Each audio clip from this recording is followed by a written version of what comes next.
Di sebuah desa terpencil yang dikelilingi oleh perbukitan hijau, hiduplah seorang pemuda bernama Banyu.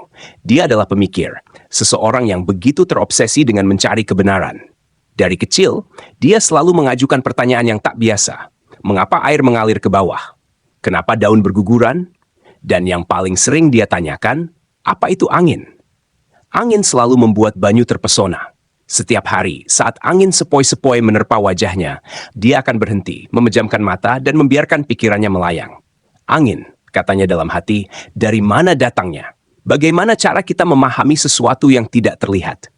Di desa itu, orang-orang hanya menerima angin sebagai bagian dari hidup mereka. Angin itu ada karena memang begitulah adanya, kata para tetua desa. Tak usah dipikirkan terlalu jauh. Namun, Banyu menolak untuk menerima jawaban yang baginya hanya sebuah dogma tanpa dasar. Suatu hari, Banyu memutuskan untuk menemui seorang bijak bernama Ki Raga yang tinggal di puncak bukit tertinggi. Dia terkenal sebagai seorang yang sering mempelajari alam dan menyimpan banyak pengetahuan. Setelah mendaki bukit dengan penuh semangat, Banyu pun tiba di kediaman Ki Raga. "Apa yang kau cari, anak muda?"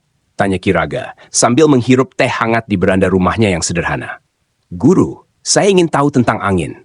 Dari mana datangnya? Mengapa bisa bergerak?" Banyu menatapnya penuh harap. Ki Raga tersenyum tipis. "Angin itu bisa kau pahami dengan rasionalitas, tapi juga perlu kau alami dengan empirisme." Banyu mengerutkan dahi. "Apa maksudnya, Guru?" Ki Raga menyesap tehnya lagi, lalu mulai menjelaskan. "Dengan rasionalitas, kau bisa menyusun teori tentang angin. Misalnya, kau bisa mengatakan bahwa angin terjadi karena adanya perbedaan tekanan udara. Itu mungkin terdengar logis. Namun, teori ini hanya hipotesis, gagasan yang dibangun dari pemikiran rasional. Untuk mengetahui apakah itu benar, kau perlu mengujinya. Itulah empirisme, melihat dan merasakan kebenarannya melalui pengalaman langsung." Banyu terdiam, merenungkan kata-kata Ki Raga. Dia tahu bahwa apa yang dikatakan Ki Raga masuk akal, tapi dia masih belum puas. Ki Raga tersenyum lagi, lalu berdiri. "Mari ikut aku," katanya. Banyu mengikutinya ke sebuah titik di puncak bukit di mana angin terasa lebih kencang. Ki Raga mengeluarkan sebuah benda dari kantongnya, sebuah baling-baling kecil yang terbuat dari kayu. Ini adalah alat yang sangat sederhana, tapi ia bisa membantumu menguji teorimu.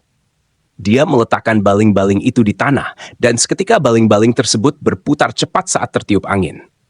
Angin mendorong baling-baling ini karena adanya energi. Rasionalitasmu mungkin memberitahumu bahwa perbedaan tekanan udara menyebabkan angin.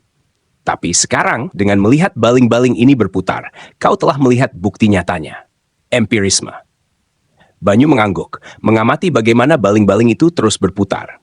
Dia mulai merasakan bahwa kebenaran bukan hanya soal memahami, tapi juga soal mengalami. Namun, di tengah-tengah angin yang menderu, Banyu tiba-tiba merasa ada sesuatu yang kurang. "Tapi Guru," katanya, "jika saya tahu dari mana angin berasal, apakah itu cukup untuk memahami semuanya? Bagaimana dengan perasaan yang dibawa oleh angin? Perasaan damai, tenang, atau bahkan kegelisahan yang datang ketika angin berhembus kencang? Bisakah itu dijelaskan oleh rasionalitas atau empirisme?" Ki Raga menatap Banyu dengan pandangan penuh kebijaksanaan. "Tidak semua hal bisa dijelaskan sepenuhnya, anak muda. Terkadang kebenaran tidak hanya soal fakta atau bukti. Ada aspek-aspek lain dari hidup ini yang tidak bisa kita uji secara ilmiah. Perasaan, intuisi, kebijaksanaan, mereka adalah bagian dari kebenaran yang lebih luas, yang tidak selalu bisa kita rangkul dengan logika atau eksperimen."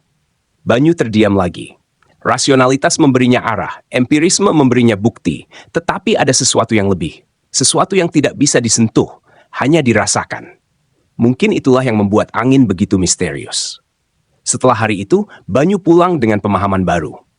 Dia belajar bahwa kebenaran tidak hanya satu dimensi, melainkan sebuah jalinan antara pikiran yang rasional, bukti nyata, dan hal-hal yang tak terucapkan, seperti perasaan dan intuisi.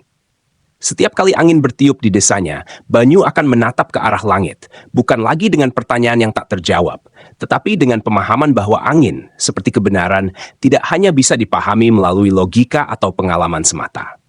Ada sesuatu yang lebih dalam, sesuatu yang hanya bisa dirasakan dalam hati.